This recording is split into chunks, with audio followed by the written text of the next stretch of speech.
I know what the Mets are doing. I think we all know what the Mets are doing. The Mets are dismantling. The Mets are reassessing. The Mets are rebuilding. The Mets are, restructuring. I'm very confused as to what the Yankees are doing, or maybe specifically what the Yankees are not doing. It hit me last night. And you've seen a lot of the articles. You've heard a lot of the conversations, the baseball people that you guys trust, and that I certainly trust as well. The well-sourced people in the industry. You're starting to hear the Yankees connected to a lot of pitchers, whether it's Amai, whether it's Michael King, some other, and that's kind of been out there for a little bit. And every time I've heard that, I've been like, pitching? What? Make sure you get Bellinger, go out, get another stick, like pitching. Now, I don't know that you really need pitching. Understanding, even then, that the Yankees have some issues at the top of the rotation. Well, I got to tell you, the more I thought about this, and it really crystallized for me last night, I don't know if the Yankees are getting Bellinger back. I really don't know. There's been this assumption, the Mets will come knocking, the Dodgers will come knocking, but at the end of the day, his dad won championships here. He loves playing with Judge. He loves the pinstripes, which, by the way, I believe. I definitely believe that. But I also believe that somebody, and I hope I'm wrong, but I do believe this today and last night, that somebody is going to come with a contract that the Yankees deem reckless, and they are not going to match, and Bellinger is going to be somewhere else, okay? And if that's the case, I mean, geez, if they don't want to give these 7 years, which I also do understand for baseball reasons, I do. If they don't want to go 7, let alone 8, which they're definitely not doing that, and nobody should go 8 for Bellinger. He's not worth that. But if they don't go 7 and he bounces, well, then you know that they're not going 8 or 9 for Kyle Tucker. Like, you already know that, right? So I'm thinking about this, and my focus has shifted now. Rather than what was the initial thought going into the offseason, hey, let's retool, let's retweak, and let's turn a good Yankee team into a World Series champion team, right? My mindset now is, hey, let's do some stuff to make sure the Yankees don't drown in April or May. Because the circumstances the Yankees are looking at, and this is actually very worrisome. Let's say that they don't get Bellinger. All right, let's just assume for this conversation, he ain't here. Well, this, in all probability, will be the Yankee opening day lineup. Rice, I'm not going to give you the actual batting order. I'll just go around the horn. Rice at first, Jazz at second, Caballero at short until Volpe gets back. And even when Volpe gets back, there's no guarantee that he's going to assume the job if Caballero's playing well. McMahon at third, Dominguez or Jones in left field, Grisham in center, Aaron Judge in right field, Giancarlo Stanton the DH if he gets out of spring training and he can walk. I mean, of all those players, how many of those guys are truly... I mean, there's only one elite player there, obviously, but how many are so desirable for other teams where they're like, oh, I got to have this guy. I got to have that. I mean, his starters. I mean, his frontline starters. The answer, and no disrespect, but the answer is very few. I mean, I love Rice, but he's not there yet. Jazz puts up numbers, but I think they're a little hollow. I think he's sloppy. Caballero, myself, I like the addition, but I think the more he plays, the more he's going to get exposed. I've actually talked to Aaron Boone about this with McMahon, and then I saw the article, what he said at the winter meetings, where they think they can unlock some stuff in Ryan McMahon's bat. All right, that sounds good, and I'm not saying that they can. That sounds good in January or December, or when you first get to spring training and he's, ripping bullets in the batting cage. Guy strikes out a ton. I mean, he's a strikeout machine and a relatively low average guy, and he's been playing for 7 years. I don't know that there's going to be some radical transformation for Ryan McMahon. Then you get to the outfield. All right, Dominguez, who is he? Don't know. Jones, who is he? Don't know. I didn't even want Grisham back in center. Judge is the man. Stanton is what he is. So as I look at this, and I don't think enough of you are viewing the Yankees this way.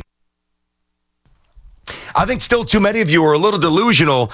Well, do this, do that. Boom, Yankees win 100 games. Boom, Yankees get back in the World Series. Boom, Yankees win the World Series for the first time since '09. I am more concerned with not drowning in April and May because a lot of their pitchers are not healthy. And I don't think it's highly probable that the Yankees are like, I'm just throwing out some horrendous, the WFAN, minus me, will be absolutely insane if the Yankees are like 11-19. And I'm not really forecasting that. But with the lackluster lineup, assuming Bellinger's not back, and a rotation to start, of Fried, Schlittler, Heel, Warren, and Yarborough between Toronto, who might get Tucker and is already better, the Orioles, who already got Pete, and now we're going to start getting some pitching, and the Red Sox, who are done messing around and were a playoff team a year ago. You tell me that the prospects of a tough Yankee start aren't there? They're absolutely there. So I am now reconfiguring how I want to build this team. Go out and get pitching. Go out there and get a surplus of arms, whether it's trading for Peralta. Beat the Mets to it. Whether it's signing Michael King, beat whomever to it, including all three teams in your division. I actually think as Rodon, who should be back by early May, Cole, who should be back by May, but when is he really Garrett Cole? I don't know. And then obviously Schmidt's the end of the summer. I mean, those are a lot of starts to navigate. And I love Fried and I love Schlittler, but Schlittler now, second time around the league, healed. Last time we saw him in the postseason, he was awful. He was ripped. I like Warren, but, back of the rotation guy. And, all right, Yarborough's fine if your offense is cranking out a lot of runs. I think there should be a complete reset and recalibration in your minds, because I believe the Yankees have already reset and recalibrated their minds. 888-808-1019 is the number. BT on the Fan. Let's get to the calls here. Now, this is not all gloom and doom. Don't get me wrong. It's not. It's a practical route to remain competitive and afloat while the other pieces are on the mend and get back to the mound. Because if the Yankees aren't careful, and let's just say what we saw against Toronto with Heel is kind of who he's becoming. I don't know. Let's just say Warren doesn't take a step forward. Let's just say, I don't think this will happen, that the league catches up to Schlittler. I think he's an absolute beast, so I don't want to be overly negative here. But he's still a young kid. There's going to be bumps. You never know. And, Max Fried threw the most innings he's ever thrown in his life last year. Is there any residual, taxing this year? If there is, well, then the pitching, which on paper, in all, in totality, whenever they're fully right, is going to be one of the best pitching staffs in baseball.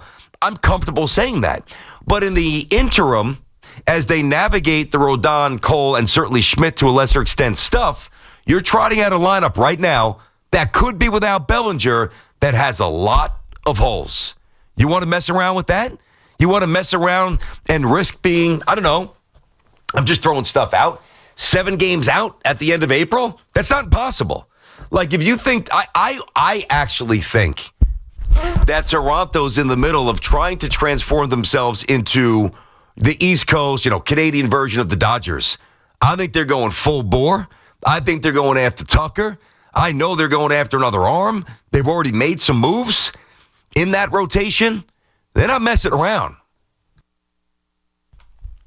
You think Pete's going to hit 40 home runs for the Orioles? Probably. And I think the Red Sox are young, are electric, and are interesting. So get a Michael King. And, what happens if you get those guys and then, Rodon is eventually healthy and Garrett Cole's healthy? You got too many arms. Can never have too many arms. Put Michael King in the bullpen. There's always a way to figure this out. That's the plan.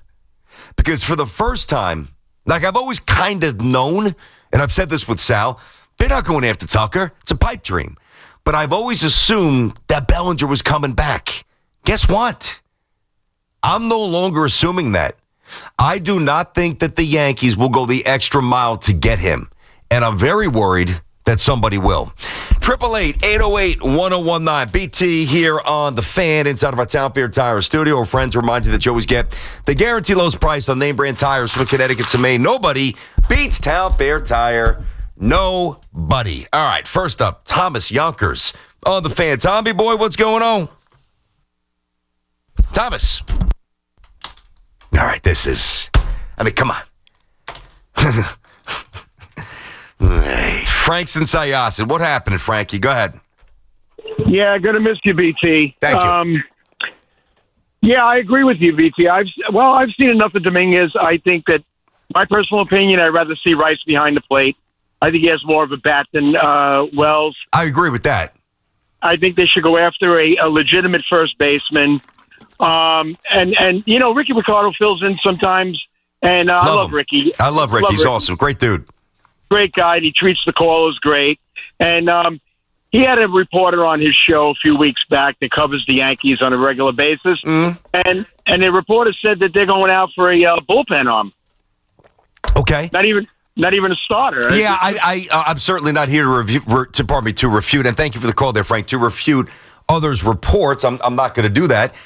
I'm just telling you what I'm hearing. And what I'm hearing is that the Yankees might not go the extra mile for Bellinger. So if that's the case, I don't think there's another move out there, with the versatility, with the defense, with some pop, with some lineup presence, with some wheels that the Yankees could plug in, and replicate what Bellinger did a year ago. So rather than get a dime store version of Bellinger, and I don't think there's anybody out there, even a dime store version, because he does everything well, I would almost rather say, you know what?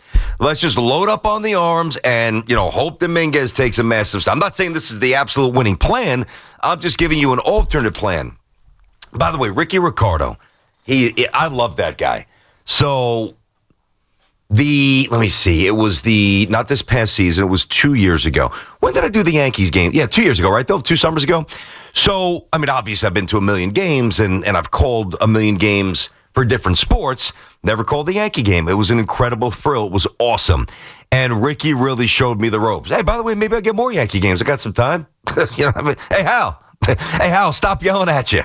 No, but Ricky, even just sitting down having dinner with Ricky, I remember sitting with Emmanuel, 2 or 3 of us, and Ricky was telling stories from his early radio days in Miami that I can't possibly get into now.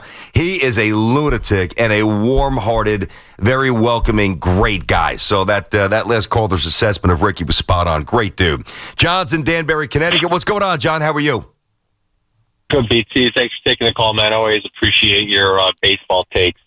I think the Yankees are stuck in this mindset, and I really am afraid that it's the future mindset going forward of we're good enough, and they put a lot of hope into a lot of these players. And I think that's fine up to a certain extent. If you have 2, maybe 3 of those guys, a bench player that you're like, we're hoping this guy takes a big step forward this year. Mm-hmm. We're going to unlock this with their bat.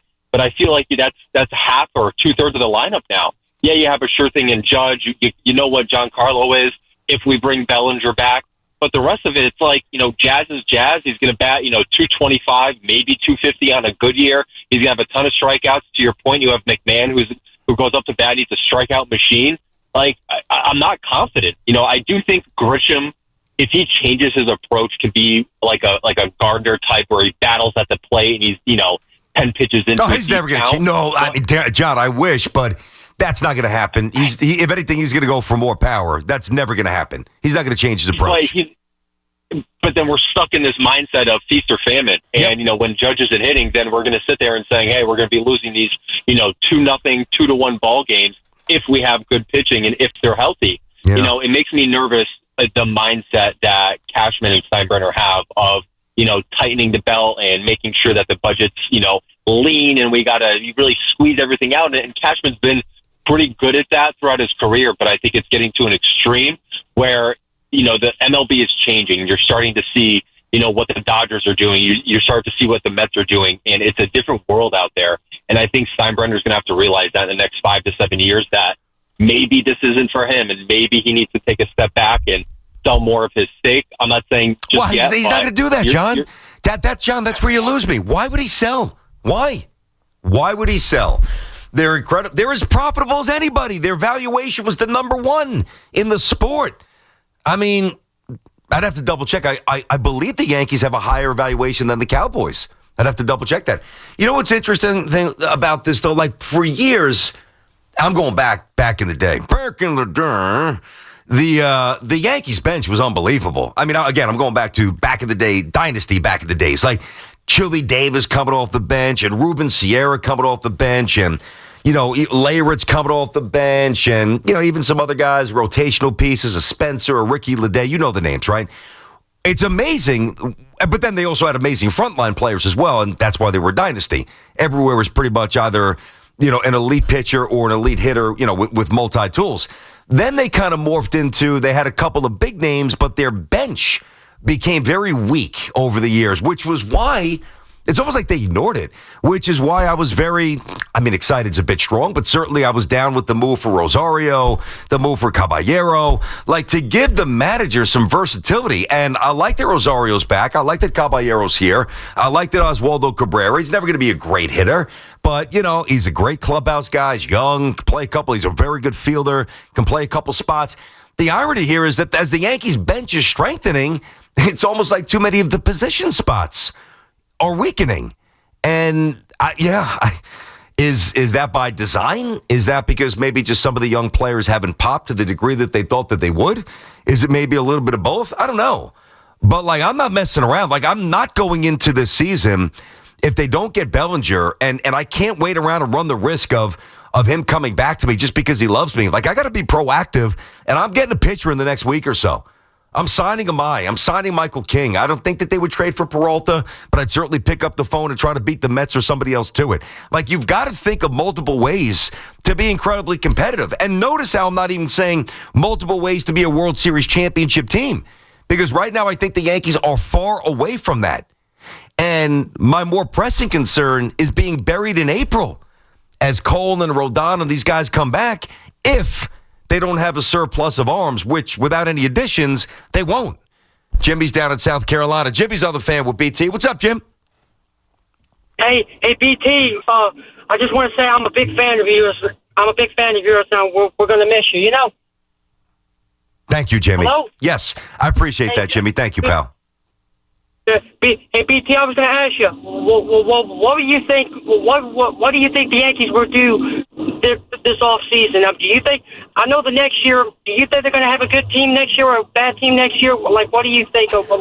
Yeah. Who would you like to see the Yankees sign? Yeah, well, I was just kind of running through that, Jim. I don't know how much of the start of the show you heard. If you missed anything, you can certainly rewind on the free Odyssey app. And I appreciate you checking in from South Carolina. Thank you, man. I listen. I don't think under any circumstance the Yankees will be terrible unless, or even, not good unless, God forbid, something happened to Aaron Judge. But no, you've got to build in some checkpoints here.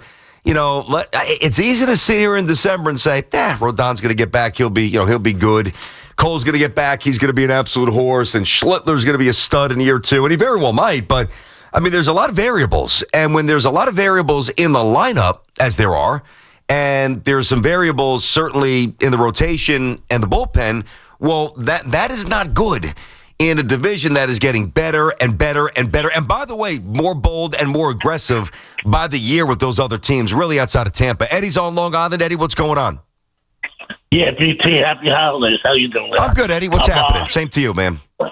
Yeah, I want to talk about, the Yankees with their rebuilt. I heard that Bellinger's going to sign Saturday. I read an article on my phone. I don't know how true that's going to be. I hope he does Saturday. Listen, Eddie, if it's on the phone, it's got to be true, buddy. Got to be true. Yeah, just like the Aaron Judge. Yeah, Aaron Judge should be in San Francisco in year 3 of a contract if all that stuff was true.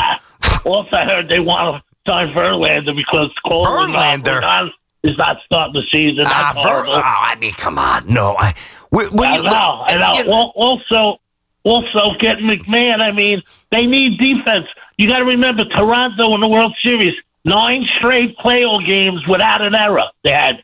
And also, their 7, 8, 9 batters batted better than any lineup they put out there for the World Series. Eddie. So they got to shore up the bottom of their lineup. Eddie, they got a lot to do, Eddie boy. Thanks for the call, Eddie. I appreciate it. Happy holidays to you as well. Yeah, the Yankees have a lot of work. I've said a lot in the first 20 minutes. Let me boil it down to basically one point. If the Yankees don't have a good couple of weeks here, Yankees might not be a playoff team next year. I know that sounds ludicrous in the world of the wild card and the extra wild card and, the Yankee aura, and the Yankee belief, which, has obviously wavered over the years because they haven't won in a long time. But the Yankees always give their fans a good team and a chance and hope. And they're still going to have that going into the season. But it might be a lot more fleeting than we've seen in a while if things don't work out with the pitchers getting healthy. Bellinger skips out, which I'm a little worried that he might, and they don't do anything else. They have got to think about trying to win a different way. And I actually think that they are. That's why they're connected to some of these pitchers. Now, by the way, some of that is, agents getting the Yankees involved as well. Don't be an idiot. If you're agent X representing pitcher Y, what do? You get the Mets involved because Cohen's got money. You get the Yankees involved because they're the Yankees. You get the Dodgers involved. You get the Phillies involved. You get the big spending teams involved, right? But I believe there's some truth to this. I believe the Yankees are thinking about and exploring a different route to trying to win. 888-808-1019 BT on the Fan.